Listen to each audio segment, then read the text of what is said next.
சமையல்ல கடம்ப குழம்பு பார்க்கலாம். இது ரொம்பவே டேஸ்டா இருக்கும். அதுக்கு தேவையான காய்கறிகள், அதாவது இந்த மாதிரி பொரியலுக்கு அறிகிற மாதிரி இந்த காய்கறிகள் அரிஞ்சிக்கலாம். உங்க என்னென்ன காய்கறிகள் அப்படிங்கிறது உங்களுடைய விருப்பம். இப்போ அவரைக்காய் சேர்த்திருக்கோம். இதுல புடலங்காய், நம்ம வெயில் காலமா இருக்கிறதுனால தண்ணி காய்களா சேர்த்துக்கலாம். புடலங்காய் சேர்த்துருக்கோம். இப்போ வெள்ளை பூசணிக்காய், கத்திரிக்காய் இருக்கு. இதை நம்ம தாளிக்கும் போது தாளிச்சிடலாம், ஏன்னா அது ரொம்ப குறைவா வெந்துடும். கொஞ்சமா கொத்தமல்லி, கொஞ்சமா புதினா இலைகள், அதாவது ஒரு 10-15 இலை அந்த மாதிரி சேர்த்துக்கோங்க. ஒரு கைப்பிடி அளவுக்கு கருவேப்பிலை, மஞ்சத்தூள் சேர்த்துடலாம். இந்த காய்கறி வேகிறதுக்கான உப்பு சேர்த்துருக்கோம், கல் உப்பு. இன்னும் இந்த காய்கறிக்கு தேவையான கல் உப்பு மட்டும் இப்ப சேர்த்துருக்கோம். கொஞ்சமா தண்ணி ஊற்றி வேக வச்சிடலாம். கதம்ப குழம்பு வந்து நீங்க எல்லாமே பார்த்துட்டே இருக்கணும், அப்பதான் உங்களுக்கு புரியும். நம்ம சின்ன சின்ன விஷயங்கள் கூட மாறாம செய்யும் போதுதான் அந்த குழம்பு ரொம்ப டேஸ்டியா இருக்கும். இப்போ இதை விசில் விட்டுறலாம். ஒரு விசில் விட்டா போதும்.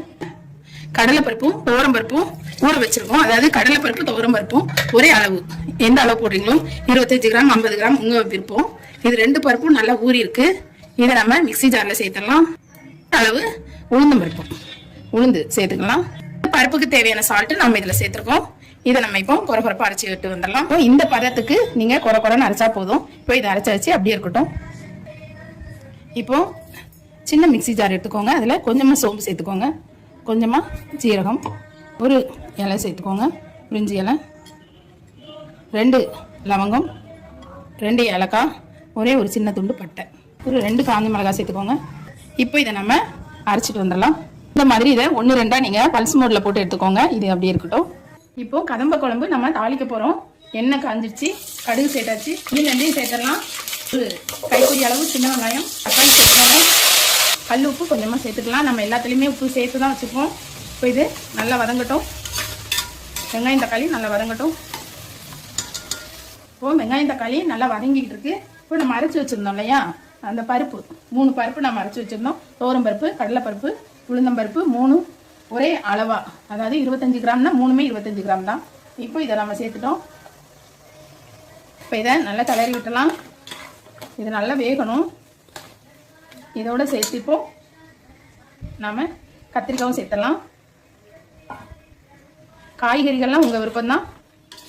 இப்போ இது எல்லாமே நல்லா வேகட்டும். நம்ம மூடி போட்டலாம். இந்த பருப்பு அரைச்ச தண்ணி இதுல இருக்கு, ஊத்திடலாம். இது எல்லாமே நல்லா வேகட்டும். வெந்தோடனே நம்ம பார்க்கலாம். இது இப்போ மூடி போட்டலாம். இப்போ இது நல்லா வெந்திருக்கு. நல்லா வேகும்போது இதோட வாசம் ரொம்ப நல்லா இருக்கு. இந்த அரைச்சி விட்ட பருப்பு, கத்திரிக்காய், வெங்காயம், தக்காளி, இந்த ஸ்டேஜில் நாம தேவையான அளவு சாம்பார் பொடி சேர்த்துக்கலாம். இந்த குழம்புக்கு தேவையான சாம்பார் பொடி நம்ம நுணுக்கி வச்சிருந்தோம் இல்லையா, அந்த பொடியை இதோட சேர்த்துடலாம். இப்போ இதை நல்லா கலந்து விட்டுலாம்.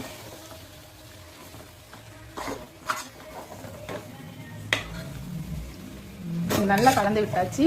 இப்போ நம்ம வேக வச்சிருந்தோம் இல்லையா, அந்த காய்கறிகளை இதோட சேர்த்தலாம். இப்போ நம்ம இதுல காயெல்லாம் நம்ம வேக வச்சிருந்தோம் இல்லையா, அதோட இதை சேர்த்தலாம். இப்போ நம்ம காய்கறி எல்லாம் சேர்த்துட்டோம். எல்லாத்தையும் சேர்ந்து கலந்துடலாம். இது வந்து தண்ணியா இருந்தா அந்த குழம்பு நல்லா இருக்காது, கொஞ்சம் திக்கா இருந்தாதான் சூப்பரா இருக்கும். இப்போ எல்லாத்தையும் கலந்து விட்டுருங்க. இப்போ எல்லாத்தையும் கலந்து விட்டுட்டோம். இப்போ நம்ம அப்படியே மூடி போட்டுடலாம். இப்போ நம்ம இதை மூடி போட்டுட்டு இன்னும் கொஞ்சம் நேரம் கழிச்சு பார்க்கலாம். இப்போ நம்ம இந்த கலவை குழம்புக்கு, கதம்ப குழம்புக்கு தேவையான புளி ஊற்றிடலாம். இப்போ கதம்ப குழம்பு சூப்பராக ரெடி ஆயிடுச்சு. இதில் எல்லாமே நம்ம போட்டிருக்கோம். நீங்கள் போட்ட எல்லாமே பார்த்தீங்க.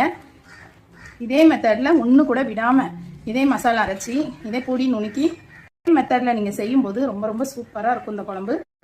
மெத்தட்ல செஞ்சு பாருங்க. இப்போ இது நல்லா வேகட்டும். இப்போ சூப்பரான கதம்ப குழம்பு ரெடி ஆயிடுச்சு. இதே மெத்தட்ல செஞ்சு பாருங்க. ரொம்பவே சத்தான சூப்பரான கதம்ப குழம்பு ரெடி. இதே மாதிரி செஞ்சு பாருங்க.